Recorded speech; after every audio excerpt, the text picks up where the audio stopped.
خیلی زدم مزه کیر میده. خفه شو.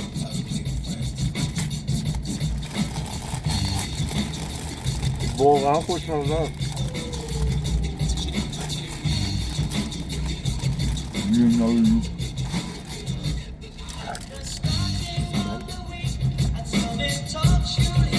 الان یک سوال کنارمون رد میشه ما تو 206 و اینا همین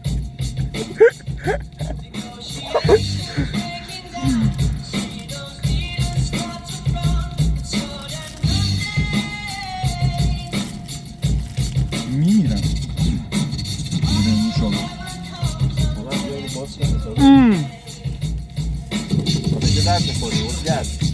راست می این همه چاقی بابا تو خیلی بیشتر جا داری این همه نوشابه خوردی باز نمیتونی 3 برابر ماشین باجی نصفشو خوردن نوشابه رو احمق بابا کسکشو شما نیاز ندارین چرا میدوزی؟ کم کم یه ذره نوشابه میذارم بغل هوا نیاز ندارین چرا میدوستی دلش دیابت میکنه همه خوشی ها دیگه زده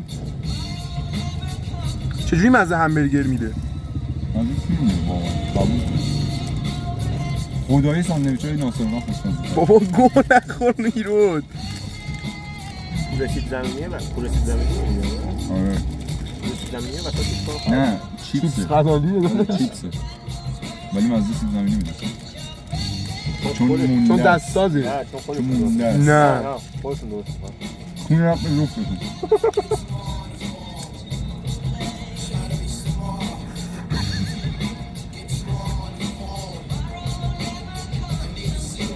خیلی لاغری ها چیزی شاید تو خیلی چاقی این صورت خودم رو نگاه میکنم میبینم 3 برابرت فیسه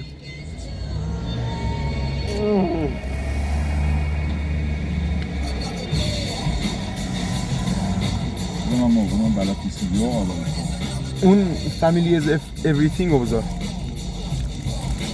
چه رنگ از تی ام بذار 6 تا کسی کیری بذار چون خارجی کسچه دوست داری My bitch is gay. My bitch is gay. Hitman in a top try, see a man topless. چجوری بچش گیه Hugging my brothers and say that I یه love them, چجوری but I همون don't swing that way. The man بچم them گیه. celebrate Eid, the trap still خب running. میگم یه چجوری بچش گیه وقتی باهاشه یعنی که پول داره I'm trying to indulge in that. In my great track suit, see the That's bulging. That's in the lesbian. motion clap when you're throwing it. خب لزبیان نمیشه بچش باشه که بایسکسوال نمیده دیگه به پسر وقتی لزبیانه قبول داری؟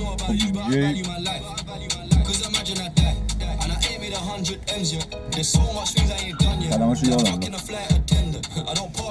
آها فهمیدم آشامی که 2 نفر رو آره دوست آره داری. آره عالیه خدا نور رو خاموش کنم نور رو خاموش کن دارم میبیننمون بایسکسوال الان دیگه نمیبینم بخاطر این واقعا نمیذاره ببینم بایسکسوال اصلا اونجا هم نمیذارم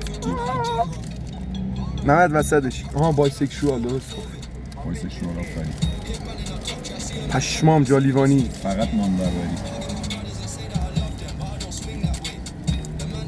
خب اونو باید میدونم محمد گشنه بعد بگو محمد رضا بده سیر میشم ولی کیریه واقعا خوبه بدون که هیچ چیز نمیشه پنیرش بهترین کالباتش بهترین مگه تو الان ساندویچ خوردم چیزی میشده نه یعنی که ببین کثیف‌ترین جاهای گوش دنیا بده. خوردم یک بار مسموم نشدم نیمتری نخوردی جنس سوسکت خیلی توهین کرد حاجی. من چند وقتی واقعا یه سوسکو به سختی کشتم خیلی سختی اونو روشن کن من نمیبینم چیه رضا پیشرو پلی شد آروم رفت. شما نمیشناسید رضا جنگی رو نوشابه رو خوردم ویدیو رو قطع میکنم رضا ماشین تگری زدم آلومینیومش خوشمزه بود